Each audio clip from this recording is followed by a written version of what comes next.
ego, marah, perasaan, sakit hati, yang kayak gitu-gitu, ini ujian jauh lebih berat daripada ujian fisik dan ujian harta. Termasuk rasa cinta, rasa benci, kadang itu menjadi ujian. Kenapa kok ujian bikin kita jadi tidak lagi logis, gak realistis, dan kadang-kadang mengabaikan hal-hal nilai-nilai yang selama ini kita pegang sebagai kebenaran. Kita mengabaikan batasan-batasan syariat. Ini semua ujian dari Allah Subhanahu wa taala. Sehingga tidak disebut orang yang beriman kecuali ketika Allah Subhanahu wa taala melihat dia sabar dalam ujian. Kalau dia nggak sabar dalam ujian, mana dia dalam pembukaan Quran surat Al-Ankabut. Allah menggolongkan mereka termasuk orang-orang yang munafik. Apa arti orang munafik? Orang yang mengaku beriman tapi sebetulnya dia tidak beriman. Apa salah satu buktinya?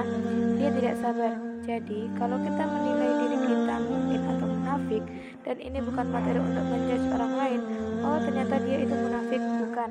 Lagi-lagi, konsep kita belajar itu angelnya untuk diri kita sendiri. Saya sangat tidak merekomendasikan kita belajar untuk mendapatkan kaca pembesar, mencari-cari kesalahan saudara kita, tapi kita belajar untuk semakin bisa bercermin untuk menemukan aib dan kekurangan diri kita. Jadi, semakin kita tahu ilmu agama, semakin kita tahu ayat dan hadis, semakin kita punya cerminan untuk menilai diri kita dan memperbaiki diri kita, bukan mencari kaca pembesar untuk memperjelas aib-aib dan kesalahan orang lain.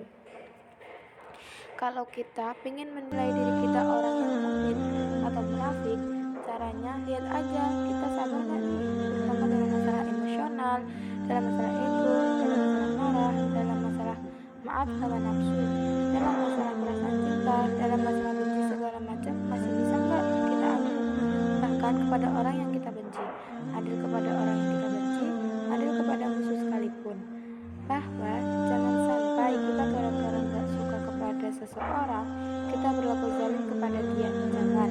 Ini berarti kita harus melawan ego kita sendiri, ego untuk memaafkan orang lain, ego untuk bisa melupakan kesalahan orang lain, ego untuk bisa berlapang dada dengan hal-hal yang gak nyaman daripada orang lain. Ini adalah ujian yang paling berat. Di situ kita bisa lihat kita ini mukmin atau munafik.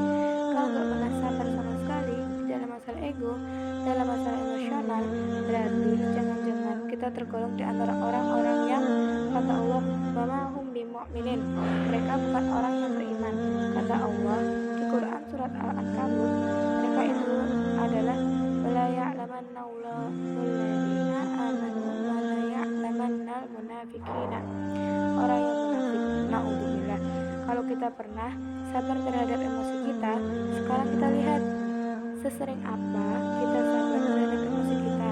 Maka derajat seorang mukmin tergantung dengan kesabarannya. Ada orang sabar hanya kalau dia disakiti dengan satu kata, ada yang sabar dengan satu kalimat, ada yang sabar dengan satu paragraf, ada yang sabar dibully rame-rame, juga dia sabar. Berarti lahum darajatun inda rabbihim. Orang beriman juga bertingkat-tingkat, dan tingkatan itu tergantung tingkatan kesabaran kita dalam menghadapi ujian. Salah satunya ujian emosional kita, perasaan kita.